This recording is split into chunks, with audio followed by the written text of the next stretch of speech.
আসসালামু আলাইকুম। আজকে আমরা 4 বা 5 দিনের জন্য একটা চ্যালেঞ্জ গ্রহণ করতে যাচ্ছি। ঢাবি বি ইউনিট ক্র্যাক করার চ্যালেঞ্জ। তবে হ্যাঁ, আগেই সাবধান করে দিচ্ছি, এই ভিডিওটা তাদের জন্য নয় যারা ইচ্ছা করে সময়কে অবহেলা করেছো। মনে করছো শেষ 5 দিনে যদি ঢাবি বি ইউনিট ক্র্যাক করা যায় তাহলে এতদিন পড়িনি, সেটা মেবি ঠিকই আছে। একটা কথা সবসময় মাথায় রাখবে, সময় সব কিছু দেখে, প্রকৃতি সব কিছু দেখে। তোমাকে একটা না একটা টাইমে ঠিকই আফসোস করতে হবে। আর আরেকটা কথা, তোমাদের যদি মনে হয় যে আপু হয়তো মিথ্যা বলছে, কারণ এতদিন ধরে এতজন প্রিপারেশন নিচ্ছে, সেখানে আমি এত কম সময় পড়ে কি চান্স পাবো নাকি, তাহলে তোমাদের জন্য ডিসক্রিপশন বক্সে দেখো একটা ভিডিও লিঙ্ক দিয়েছি। এর আগের ভিডিওটি মূলত আমি যেটি আপলোড করেছি আমার চ্যানেলে, সেই ভিডিওটি দেখলে তোমাদের সব কিছু ক্লিয়ার হয়ে যাবে। তো এ নিয়ে আর বেশি কথা বলছি না, এখন আমরা পড়াশোনায় ফিরে যাই। আমাদেরকে কি কি করতে হবে? প্রথম কথা হচ্ছে 14 থেকে 15 ঘন্টা পড়তে হবে। কত ঘন্টা? 14 থেকে 15 ঘন্টা। এই মন মানসিকতা নিয়ে তুমি বাকি পুরো ভিডিওটা দেখবে। নিজের প্রতি বিশ্বাস রাখবে, হাল ছেড়ে দেবে না। যতটুকুই হোক সর্বোচ্চটা দিয়ে চেষ্টা করবে। তো আমাদের বাংলা প্রথম, বাংলা দ্বিতীয় সহপাঠ, ইংরেজি প্রথম, ইংরেজি দ্বিতীয় আর জিকে কাভার করতে হবে। তো বাংলা প্রথমের কথা প্রথমে বলি। গদ্য আর পদ্য কতটা করে আছে? শর্ট সিলেবাসের কথা বলছি আর কি। তোমরা 2 দিন গদ্য পড়বে, 2 দিন পদ্য পড়বে, তাহলে দেখবে মোটামুটি কাভার করতে পারছো, কারণ এইচএসসিতে তো পড়েছো তাই না, এইচএসসি তো দিয়ে এসেছো। তারপর হচ্ছে তোমার বাংলা দ্বিতীয়, বাংলা দ্বিতীয় পত্রের ক্ষেত্রে আমি কিছু সাজেশন দিচ্ছি। এখন সাজেশনগুলো কীভাবে ফলো করবে? প্রথমেই দেখা আছে এক কথায় প্রকাশ। এক কথায় প্রকাশ থেকে বিগত 16 বছরের প্রশ্ন এসেছে 14 কি 15টি। এই কথাটি আমি অনেক ভিডিওতে বলেছি আমি জানি, তবুও তোমাদের সুবিধার্থে বলছি। তার মানে এই টপিকটা থেকে প্রশ্ন আসার সম্ভাবনা কিন্তু খুবই বেশি, তাই এটা পড়তে হবে। এখন একদিনে তো এক কথায় প্রকাশ সব শেষ করতে পারবা না। তোমার হচ্ছে এইচএসসিতে তো এক কথায় প্রকাশ হচ্ছিল না, এখন সেই অনুযায়ী তোমার অনেক কিছুই মনে নেই। যদি তুমি আগে পড়ে থাকো, অবশ্যই পড়েছো, ক্লাস 5 6 ছিল কিনা জানি না, তবে 5 ছিল যথাসম্ভব। তো যাই হোক, এখন তো তোমাকে ভালো করে পড়তে হবে তাই না? তুমি অ্যাডমিশনের জন্য যে বই ফলো করছো, ভাগ ভাগ করে নেবে যে কতটা করে এক কথায় প্রকাশ দিনে তোমার কাভার করতে হয়। ধরো 100টা করে, 100টা করে তো এখন কখনোই সম্ভব না। তাহলে তুমি হচ্ছে দেখবে যে কোনগুলো বেশি ইম্পর্টেন্ট। সবগুলো পড়ার তো সময় নেই। এখন বলতে পারো যে আপু কোনগুলো বেশি ইম্পর্টেন্ট, এই জিনিসটা কীভাবে বুঝবো?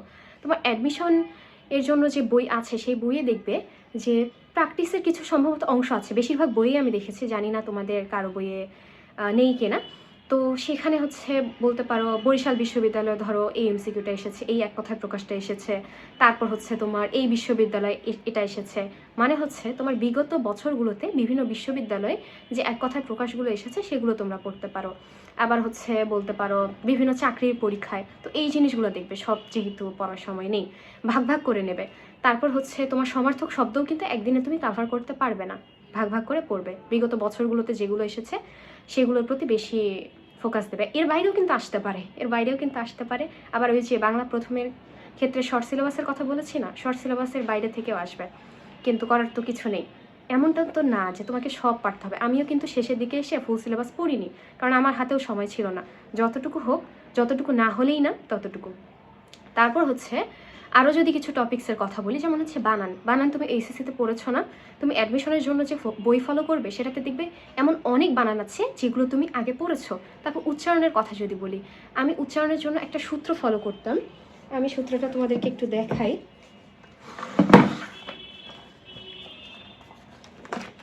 একটা বলতে অনেকগুলোই সূত্র, এটা আমি তোমাদের হচ্ছে ভিডিওর সাথে অ্যাড করে দেব।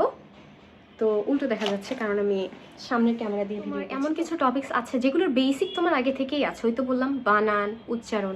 তো এগুলো তোমার দেখতে অতটা বেশি সময় লাগার কথা না, কিন্তু নত্য সত্য বিধান, উপসর্গ, বিপরীত শব্দ, এগুলোর বেসিক যে একেবারে নেই এমন কিন্তু না। যে তুমি হয়তো কখনো না কখনো এগুলো পড়েছো, একটু হলেও বেসিক তো আছে তাই না?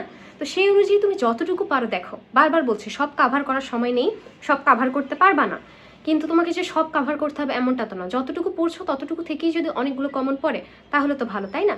এখন তুমি বলতে পারো আপু বানানে তো অনেকগুলো আছে, বিপরীত শব্দে তো অনেকগুলো আছে, উচ্চারণে তো অনেকগুলো আছে, সব যদি কমন না পড়ে, তুমি একটু একটু করে দেখো, জাস্ট দেখো। এখন পড়ার পারা এই জিনিসটা এক না, আমি সবসময় এটা স্বীকার করি। দেখা গেল যে তুমি একটা জিনিস পড়েছো, তার মানে যে পরীক্ষার হলে গিয়ে তুমি সেই জিনিসটা পারবা এমন কিন্তু কোনো কথা নেই। কেননা তোমাকে বেশি বেশি প্র্যাকটিস করতে হবে, বেশি বেশি পরীক্ষা দিতে হবে, না হলে কিন্তু সমস্যা। কিন্তু এখানে খুবই মজাদার একটা বিষয় আছে। আমি ঢাবি বি ইউনিটের জন্য আমার একটা স্টুডেন্টকে পড়াই। তো সে বলে যে আপু আপনি যেগুলো দাগিয়ে দেন সেগুলো বাদে যেগুলো আছে তার মধ্যে অনেক কিছুই মানে আমি মুখস্থ করতে চাই না, কিন্তু শুধুমাত্র চোখ বুলিয়ে নিই, আমার দেখা যায় যে মাথায় গেঁথে যায়। আমি কিন্তু মুখস্থ করি না বা খুব যে মনোযোগ দিই এমনটাও না, আমার চোখ পড়ে যায়, অনেক কিছুই আমার মাথায় গেঁথে যায়। এখন এমনটা না যে তার সব কিছুই মাথায় গেঁথে যায়, বাট যতটুকুই হোক এটাও বলতে পারো তোমার জন্য খুব বড় একটা প্লাস পয়েন্ট। তুমি দেখো, সব তো পড়তে পারবা না, জাস্ট দেখো। তারপর হচ্ছে বাকি যতগুলো টপিকস দিয়েছি তুমি একদিনে কতটুকু পড়তে পারছো সেটা আসলে তোমার উপর ডিপেন্ড করবে। কেননা দেখা গেল যে তোমার মুখস্থ করতে হয়তো বা বেশি টাইম লাগে বা পড়তে বেশি টাইম লাগছে, এরকম অনেক কিছুই হতে পারে। কিন্তু বাংলা গদ্য পদ্য, তারপর হচ্ছে সহপাঠ, বাংলা দ্বিতীয় পত্র, এগুলো একসাথে পড়া মানে পড়তে হবে, এখানে আসলে করার কিছু নেই। ওই তো বললাম দিনে 14 থেকে 15 ঘন্টা করে পড়তে হবে।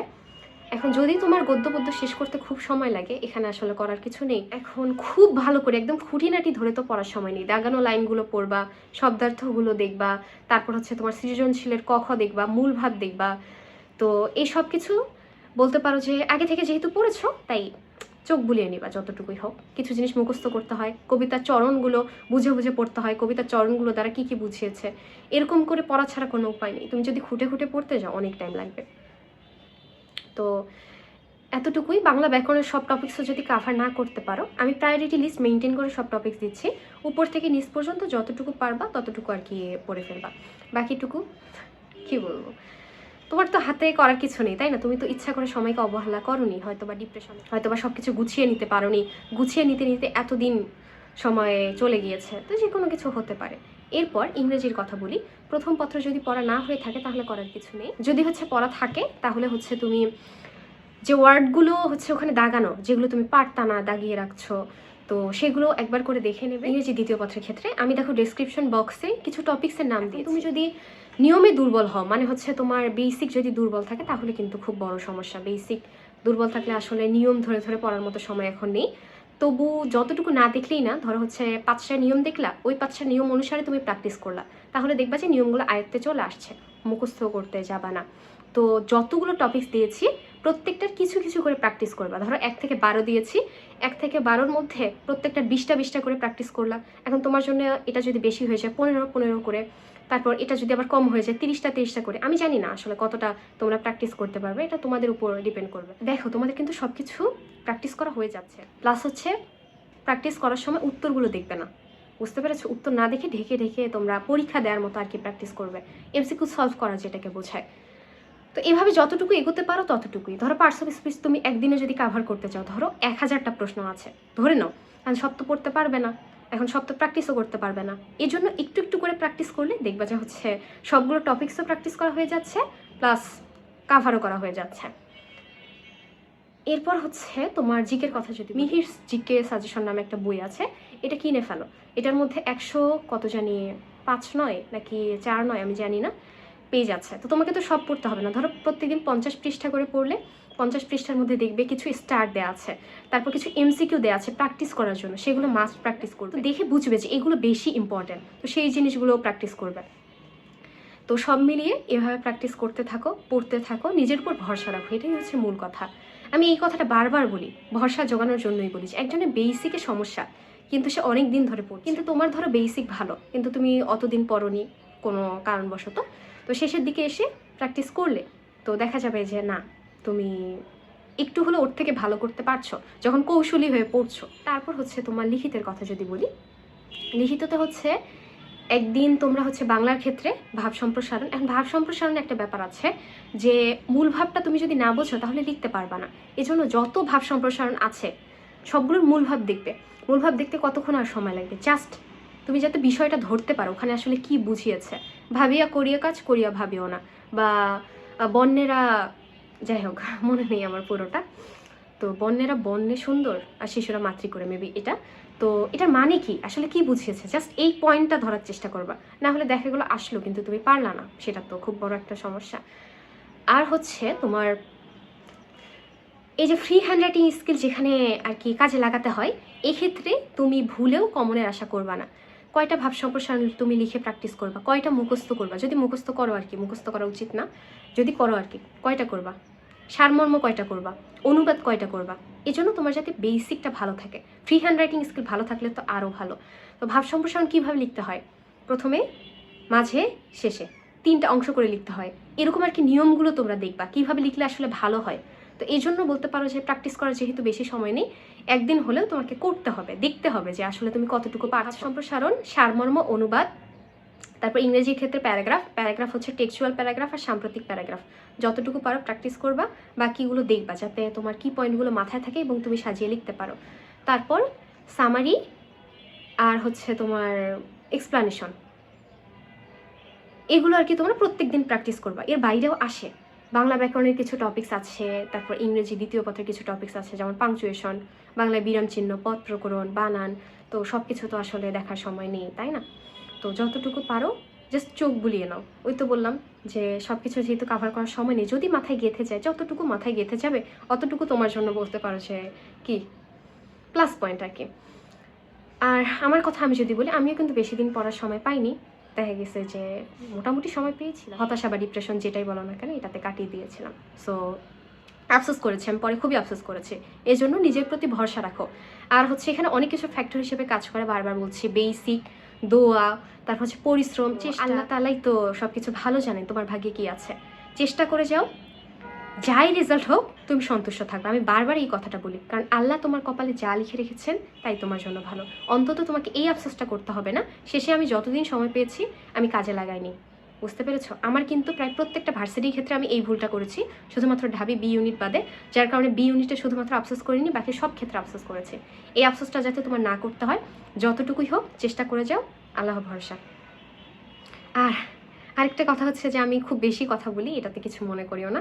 যদি কিছু মনে করে থাকো আমি আসলেই দুঃখিত। আমি আসলে অনেক বাচাল, মানে বেশি কথা ছাড়া বোঝাতে পারি না। সো যাই হোক, এখন ভালো থাকো, সুস্থ থাকো, পড়তে থাকো, প্র্যাকটিস করতে থাকো।